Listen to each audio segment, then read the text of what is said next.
Hello, in this video we're talking about pretty complex transaction management using Clover and negative tender.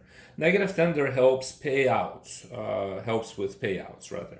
And so this is the scenario we're talking about today. Let's say you have somebody who comes in and buys something expensive, we assign the customer, and there's the pay, right? And at this point, they say, oh, you know what? I remember I have this $10 lottery that I've won and I want to use it as a payment, right? So they've used it as a payment, and now you're presented with the screen, and then they go, oh, you know what? I also wanted to buy this thing.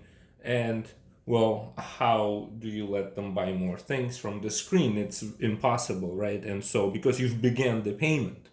And so you can't go on the next payment because that doesn't let you go into the register. You want to click on pay more later, and that seems to kind of finish, but really all you're doing is just saving this order. And then you can click on this order here, and let's see if there's a way to open back in the register.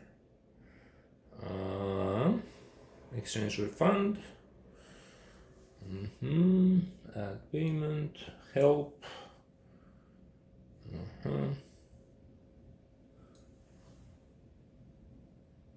Exchange item, refund item. Yeah, there is not, apparently.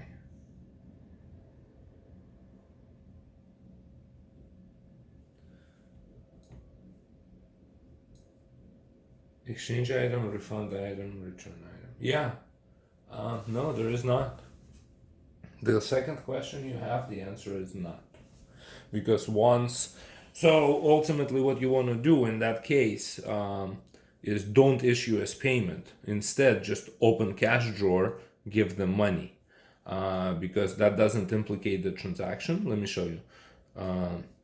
So he goes, oh, you know, I have $10. And you go, all right, so here's your $10. Open register. And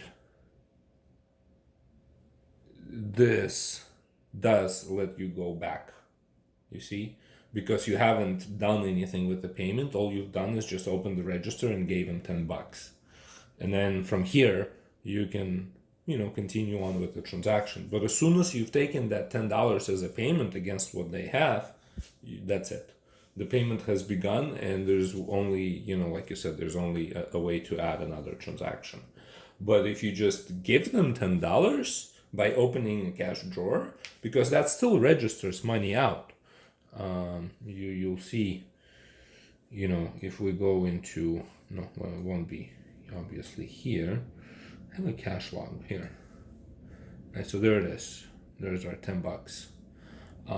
And it's ultimately, it kind of does what you're saying, right? So you can give them money and just keep staying in this transaction. But if you clicked on apply as payment, then that's it. The transaction is closed. Is open only to payments.